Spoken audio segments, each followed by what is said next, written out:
In today's video, we are testing the taste differences between using frozen fruit and then dried fruit in a mead. So let's get started.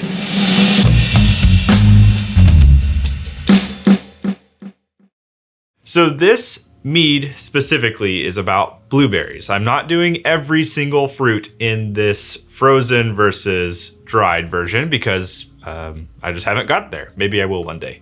Specifically, we're doing this with blueberries. I stumbled across a can of freeze-dried blueberries, and I thought, well, of course, I want to make mead with this. It seems interesting, but this A/B test style of what's the taste difference really came to mind. So we took our freeze-dried can of blueberries. We went out and bought a whole 3 or 4 pound bag of frozen blueberries, and we went ahead and we made some mead with them. Now, one thing I had to figure out immediately was freeze-dried blueberries, I can't use the same weight ratios because obviously dried is lighter, so there'd be more. So I had to go through and find some internet wisdom and figure out what the ratio of freeze-dried blueberry to fresh was. And it was like a 1-to-4, if I'm not mistaken.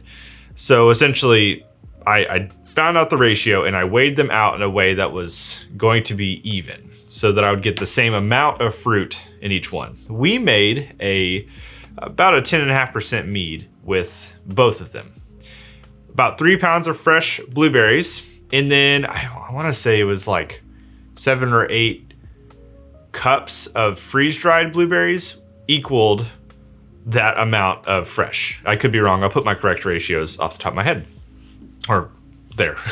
So we went ahead, we mixed up this mead. We did this in primary for both the fruit, of course. They're 2 different meads completely, but they started with the same batch of must. So essentially we started with the same sugar content from that. Now the sugar content coming from the rest of the fruit, that's debatable because it's hard to know for sure, but I at least got the weights and ratios of fruit to be even. So we mixed them up, we used Lavin 71B, we added our yeast nutrient, we staggered it slightly to help the yeast ferment. Everything was mixed up.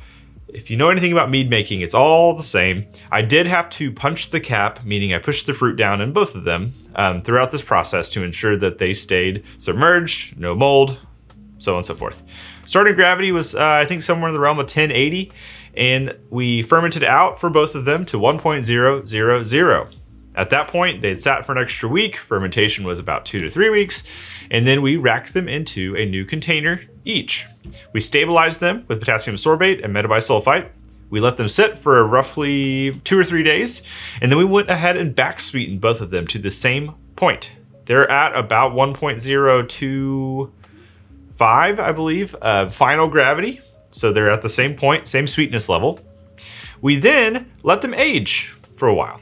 We bottled them after they had aged for a hot minute, and we went ahead and did some tasting. So the way I did this tasting was a little different. I had some friends at Mead Stampede help me with the tasting. I have an A, I have a B version.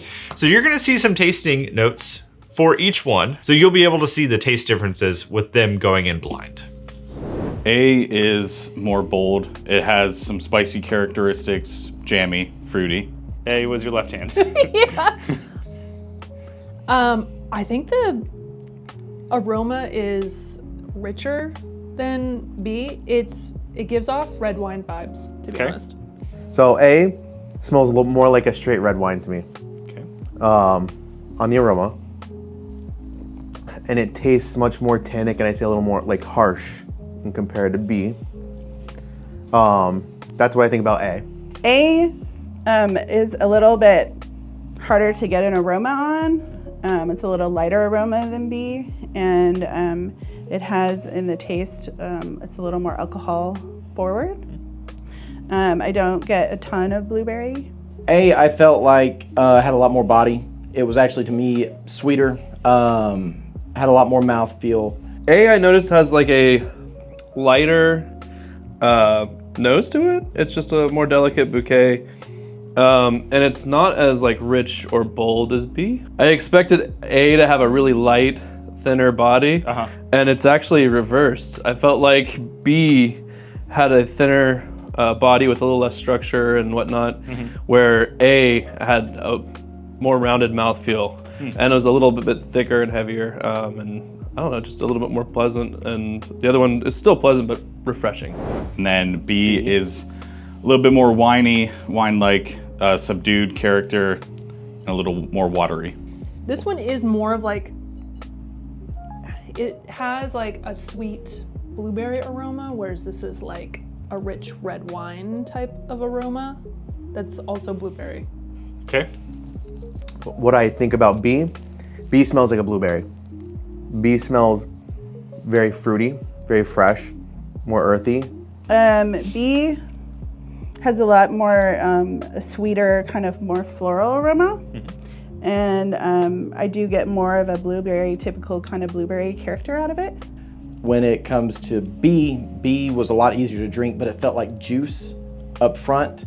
And on the back end, you got a lot of that heat from the alcohol. I felt like B was almost like just like opening up a can of jam, like just really bold and in your face. Okay. Which do you prefer? A. I like A. Like A? Okay. Yeah, I do. I like A more. I would drink this because I could crush this. I don't even know what the ABV is. Okay. B, I would It's above mess 10%. with B. It's above 10%. I'd be in a lot of trouble drinking if you gave me more than this. A, I could drink like a glass of this and enjoy it. But B is my winner. I would prefer B because it has a better blueberry character. It has a little more interest in the aroma and also in the taste. So for me, I personally preferred A because it felt like it was aged a little more, whether it was or not, but it had more body and mouthfeel than B did. Had to drink one, I'd probably drink B. Okay. Yeah.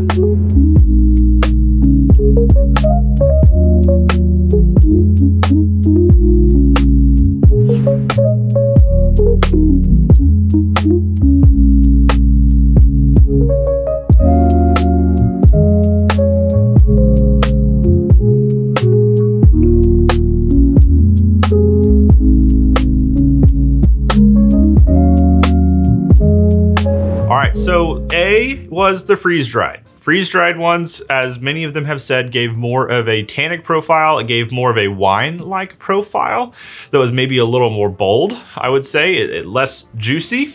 B was the frozen, and it was more juicy, and many people preferred that version because it was less wine-like, less tannic, but it had a lot more of the juicy blueberry element. So both of them were really good, and I found it really interesting, the notes that they had.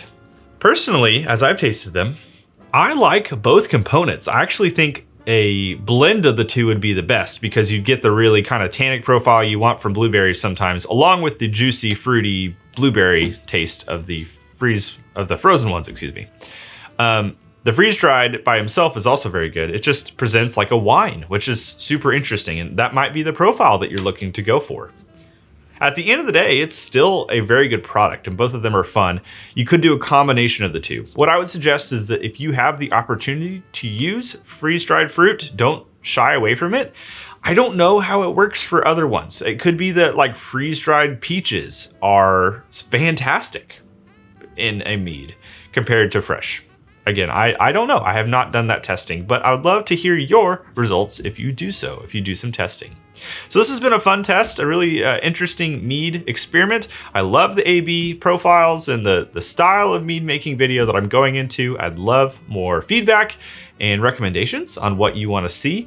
But if you take anything from this video, it is one, you can get some very different profiles from freeze-dried versus frozen. But two, for you to understand exactly what happened here, you also have to taste it. And you can't get my mead. That's just not how it works. So you got to make your own.